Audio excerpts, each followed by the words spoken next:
Here we have a 2025 Lexus GX 550. Just gonna do a quick little walk around.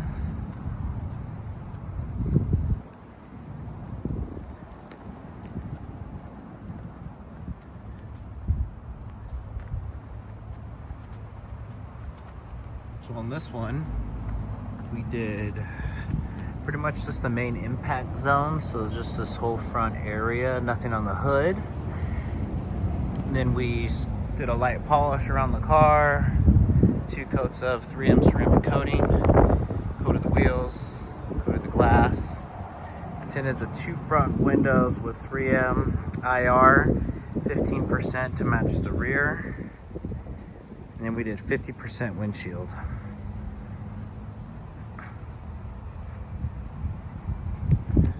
Take a look, show you the inside. Not too dark on the window. That's what it looks like from the inside out.